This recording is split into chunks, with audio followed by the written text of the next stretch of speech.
Hello សួស្តីទាំងអស់គ្នាស្វាគមន៍មកកាន់ទីក្រុង Royal Premium ហើយថ្ងៃនេះដែរខ្ញុំមកធ្វើវីដេអូតាក់ទងនឹងការងារហើយនេះជាទីតាំង Hall City ខ្ញុំដើរ map ឲ្យគ្នាយើងមើលជាកន្លែងដែលគ្នាយើងមកយកអត្តសញ្ញាណប័ណ្ណអញ្ចឹងអ្នកនរគ្នាចូលទៅខាងក្នុងទៅបើអ្នកនរគ្នាមកថ្មីអ្នកនរគ្នាអត់យកអត្តសញ្ញាណប័ណ្ណនេះមើលខាងស្ដាំដៃគឺអ្នកនរគ្នាចុចចុចដុំវាយមកខិតទៅមុខតិចទៅចុចចុចដុំវាយអញ្ចឹងអ្នកនរគ្នាបានអត្តសញ្ញាណប័ណ្ណមួយហើយខាងឆ្វេងដៃចុចដុំវាយនេះអ្នកនរគ្នាចុចចុចដុំវាយមកវាគឺជាកន្លែងជួញការងារអញ្ចឹងយើងមានការងារច្រើននៅក្នុងហ្នឹងឲ្យអ្នកនរគ្នាតេស្តមានការងារ minor អញ្ចឹងពេលអ្នកនរគ្នា select លើវាអ្នកនរគ្នានឹងជួញការងារឥឡូវខ្ញុំតេស្តការងារទី2គឺនេះ chicken man អញ្ចឹងយើងជួញការងាររួចរាល់ហើយប៉ុន្តែដើម្បីយើងធ្វើការងារកាប់មាន់បានត្រូវឲ្យអ្នកនរគ្នាទៅទិញកបិតអញ្ចឹងយើងដៅទីតាំងថាកន្លែងលក់កបិតនៅកន្លែងណាខ្ញុំនឹងដៅទីតាំងឲ្យអ្នកនរគ្នាមើលដែរអូខេកន្លែងនេះគឺជាកន្លែងយើងទិញកបិតខ្ញុំបានដៅទីតាំងហើយគ្នាយើងអាចមើលទីតាំងកន្លែងហ្នឹងបានអញ្ចឹងអ្នកនរគ្នាឃើញកម្មចិនដើមមួយគ្នាយើងឡើងទៅខាងលើទៅយើងឡើងទៅខាងលើដើម្បីរកទៅទិញកបិតដើម្បីទៅធ្វើការងារកាប់មាន់ចឹងអ្នកគ្នារត់មកកន្លែងនេះមកនេះឃើញសាច់ដុំវាយមួយអ្នកគ្នាគ្រាន់តែចុចសាច់ដុំវាយទៅអូខេនឹងវានឹងឲ្យគ្នាយើងទិញមានសម្ភារៈច្រើននៅក្នុងហ្នឹងអញ្ចឹងកបិតគឺអាទី2អ្នកគ្នាតម្លៃ$100អ្នកគ្នា start វាមួយទៅហើយវាឲ្យយើង amount ចំនួនតែយើងទិញបានដើមយើងទិញតែមួយអញ្ចឹងយើង start វាតែមួយទៅយើងបានកបិតមួយយើងចុចសាច់ដុំ N មកយ៉ា sorry ចូល inventory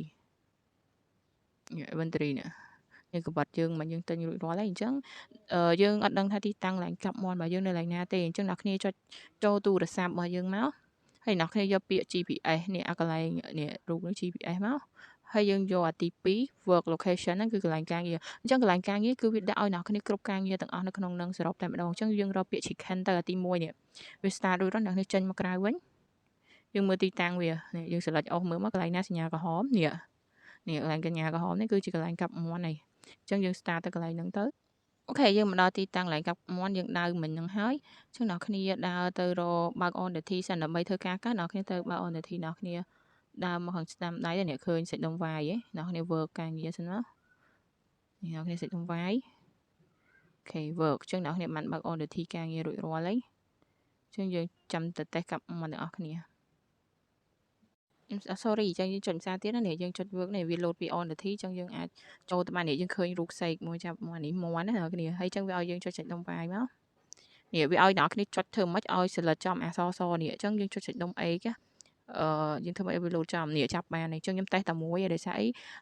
ដើម្បីឲ្យវីដេអូខ្លីៗអញ្ចឹងនេះយើងចង់ចាប់បន្តនេះយើងធ្វើអញ្ចឹងត្រែមកអញ្ចឹងយើងទៅរក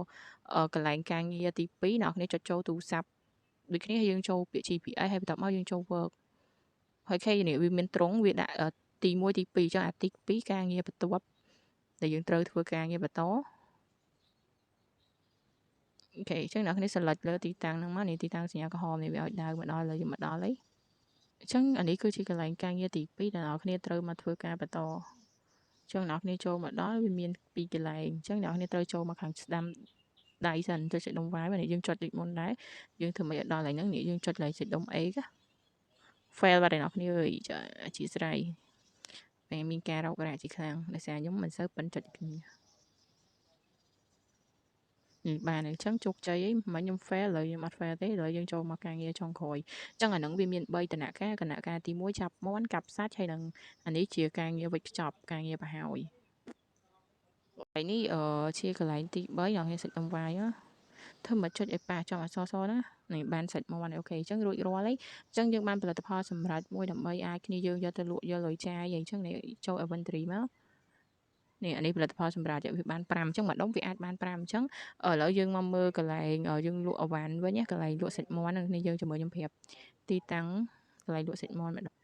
អូខេអ្នកគ្នានេះជាទីតាំងកន្លែងលក់សាច់ហើយឃើញខ្ញុំដើរ map នៅលើផែនទីឲ្យហ្នឹងហើយកន្លែងហ្នឹងគឺជាកន្លែងលក់សាច់អញ្ចឹងយើងអាចមកលក់សាច់មាន់នៅកន្លែងហ្នឹងបានដើម្បីទទួលបានលុយអញ្ចឹងខ្ញុំចូលទៅខាងក្នុងដើម្បីរកកន្លែងលក់អ្នកគ្នាមើលកន្លែងគេសាច់ដុំវាយនេះគេមាន chicken អ្នកនេះចុចសាច់ដុំវាយទៅអូខេលក់មិញ5ដុំមិញបាន$50អញ្ចឹង5ដុំ$50អ្នកនេះគុណទៅ100ដុំបានប្រហែលបាន500ដែរអញ្ចឹងណាវាក៏សមដែរ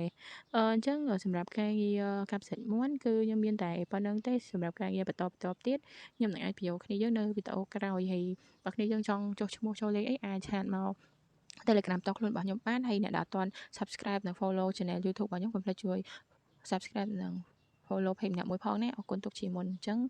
ជួបគ្នានៅវីដេអូក្រោយទៀតបាយបាយ